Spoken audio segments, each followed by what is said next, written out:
Namaste and kia ora. Good day, friends. We have with us today a very dashing young member of parliament from the Mount Roskill constituency, Dr. Carlos Chong. Yes. Dr. Carlos, welcome to the Indian News and thank you for your time to speak to us. Oh, thank you for having me, and kia ora and namaste for all the audience for Indian News. Thank you. Now, Dr. Carlos, for a first time MP and MP representing one of the most ethnically diverse electorate in the country, how has been your experience of 2.5 years? I think it's a wonderful journey because I'm able to fulfill what I want to be an MP. I always tell people I want to be an MP because of the people. I always want to do something back to my community, and being an MP, I'm able to reach out to more resources and actually, execute my initiative as well. For example, on the first 2 years, every year I got a student job fair to help the student to find jobs as well, or to understand each industry, or I have the art showcase, which all this initiative, I'm very glad to manage to help people or bring a change to my people in my electorate as well. So what were the biggest challenge as a representative of the Mount Roskill community when you were chosen as the member of parliament? I think the most challenging thing for my electorate is also the strength of my electorate, which is the diversity. Yeah. Where my electorate is one of the most diverse electorate in this country. Yeah. But the strength is we all bring different things to this country. But the problem is also we got so many different issues we need to address. Like a lot of people say that yes, in this country, in Auckland, most of the issues may be cost of living, maybe law and order, or education or health. Those are the main issues normally people will facing in my electorate. But other than that, because of the diversity, we got some other issues as well. For example, a lot of people will say that, hey, Carlos, job opportunity will be another issue facing for our migrants community as well. Or sometimes, when we talk about health, do we actually got some cultural-based service provided to people? One thing I've been advocating since I've been elected is how to make sure we have the right translation or a better translator for our healthcare service. Because you know that languages, a lot of people come here, yes, we have some basic English, we understand. But once in the medical term, sometimes it's very hard to explain to people as well. And a lot of issues happen is because of misunderstanding. So this is why, because of our very diverse community, we got a lot of different issues facing in our community as well. But Dr. Carlos, you will appreciate and you should acknowledge that the issues of cost of living, unemployment, inflation, That's right. They are real issues. So how do you rate your government performance in dealing with these, such a severely affecting people's day-to-day life issues? Yes, I think the last 2 years we all understand cost of living is the major issues, especially now with the fuel price going up as well. But I just try to remind people, like last 2 years, we actually work very hard on certain area as well. Yeah. For example, I think it's about strengthening our economies, so people create more job opportunity as well. But it's happening the other way around. People are losing jobs, businesses are closing down. Yes. In recent months, you can see the big names of this country, the businesses employing 200, 300, 400 people. They've just closed the shop. Yes, this is what I try to say is, I think a lot of things not happening. Like, the Auckland that doesn't feel there's anything changed in the last 2 years, or they, like you say, some of the shop may be closing down, or there are a lot of business industries have closed down outside Auckland. So I'm sure you are aware of those industries. But what I'm trying to say is, on the last 2 years, there's two big areas we actually invest on. One is the trading. I think you heard a lot of news talk about how much we invest on our trading industry, helping them to export. Like, our export value actually reaching a record high. Or we're working on the FTA because now it's more important to get this deal done because it can help our export as well. You mean FTA with India? Yes. Okay. But one thing I realized as an Auckland MP is most of the investment are actually outside Auckland. a lot of investment is actually given to the primary industry, like for our farmers, our dairy farmers, or agriculture as well. So if you actually go outside of Auckland and you see, if you go to Hawke's Bay or go to Napier, a lot of feedback will be say, hey, that's very positive because our economy is getting better, more jobs being created. For example, we expect there will be a record export for kiwi fruit this coming year as well. But I think that's the thing. Auckland don't feel those changes because Auckland is not a place for farming or primary industry. So what are those opportunities or windows of opportunity you see as an impact of the FTA between India and New Zealand? I think they actually create more opportunity for our business as well. Like for export, I think people will expect there's a huge export to go to Export India as of well. agriculture products or some other Yes, items? agriculture problem. Remember, we are making when we are in India together, we are making jokes that we don't need them to buy a lot of stuff. If every people in India buy one apple from New Zealand, there's 1.4 billion apples being exported to India. We are already making a huge economic benefit for that. So you can see the market is quite big. And obviously, other than fruit, I think they mentioned that the New Zealand wool is one of the most popular destination to India as well because they use it for rug, to making rug as well. So there's a huge opportunity for us to export our product there. And also one thing is we need to remember we don't want to put all the eggs in one basket. When we only doing export to US or China, if things going wrong or the relationship or anything happen in the region, that will affect our export, the value as well. So it's very important we diverse our export to all this country to minimize the risk. And this is what we're working on. Another thing, like you say, yes, you say, hey, primary industry doesn't really benefit the Aucklanders.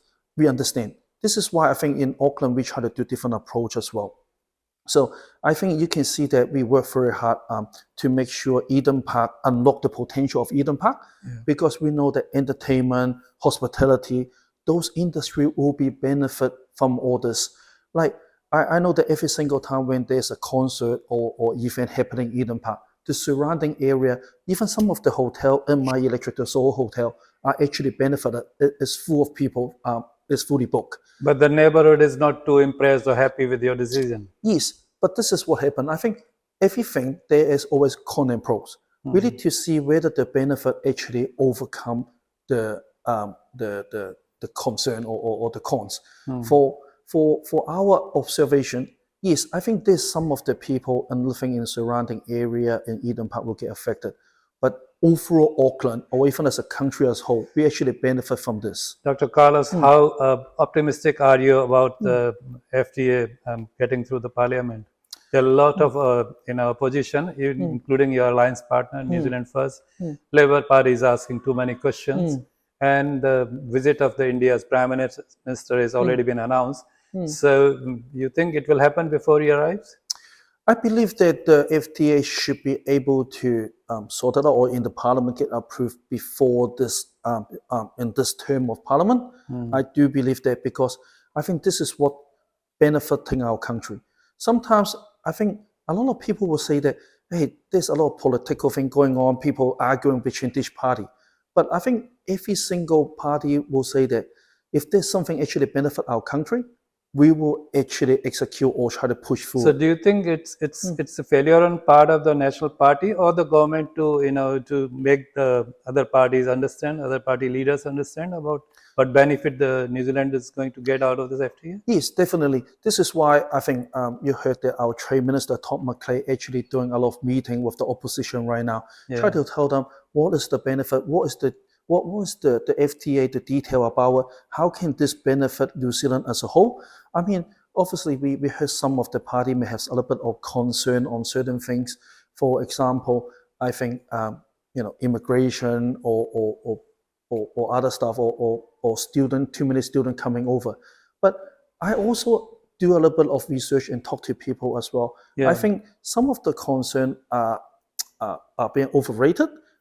For example, one of the concern people being mentioned to me is say, hey, with the FTA sign, do we have a lot of Indian students coming over to study? will that happen? I actually talked to some of the education organization or even talk to university as well. They mentioned, yes, I think that the numbers will increase, but won't be that dramatically increased to what people are expecting. Remember, universities still got their capacity. It's not like if you got extra 1,000 people coming over, they have the space for them. But one thing I know that is because of the FTA, more people will try to apply for our into university, and university can have more choices.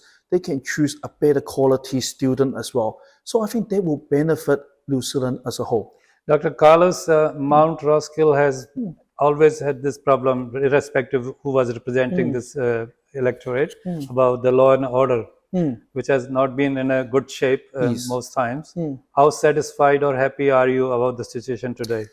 Obviously, there's a lot of improvement since our government being elected, but I also say that there's always a room to improve. Yeah. Like why I'm saying that is, yes, on the first 2 years, we obviously target crime rate and also youth offending as well.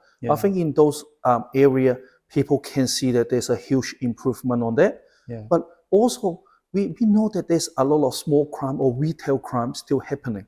For example, a lot of supermarkets still suffering from a lot of what we call zero purchasing, or people just try to steal the goods from the supermarket. Yeah. And this is why this year our policy will be focusing on retail crime. You probably heard that minister will try to do that face recognition, and also we try to give more power to the security guard and the store owner to address those issues as well. But in saying that, after this, I think we still need to work on we call residential crime, because some people still try to break into people's houses, and this is the area we need to be focusing on. Or as I say, we always have to make sure the whoever is the offendant, there's always a consequence for them. Is there any unfinished business you think you need to work more, and you would want to, if you are elected back, you would Yes. want to focus on? I think there's there's actually 3 areas I personally would love to continue to focus on. Like I say, law and order, I think people still got a high expectation to set tougher consequence or a better law and order, because community safety is very important. Yes. Another 2 issues for me personally is education, because for myself, I believe in education. Education is the most easier way to change people's life, to get a better life in the future as well.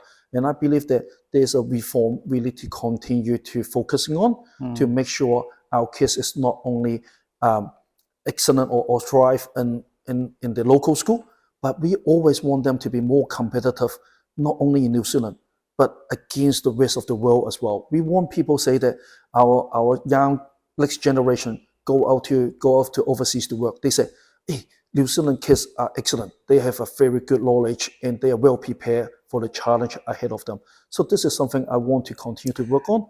And yes. Yeah. And after the last one, I think this is my specialty as well, is health. Obviously, health, there is a huge room for improvement. There's a lot of change in the last 2 years, but still, I think a lot of people is still suffering from a long waiting time or even the surgery time as well. And I think the whole health system, I think there's a lot of things we want to address. And I think this is something I'm passionate to provide some advice and feedback to the ministry and continue to work on that area as well. The recent surveys are not showing a very positive numbers about your party making a comeback. How optimistic are you about your party's comeback? And any message would you want to give to your electorate? Yes. I think the current polling doesn't really reflect what have we done on the past 2 years. Yeah. For example, I remember when I was doing the campaign, a lot of people would say that one of the bad things about politicians in New Zealand is we are very short-sighted. We only do stuff because we want to win the election or get more voter, attract more voter.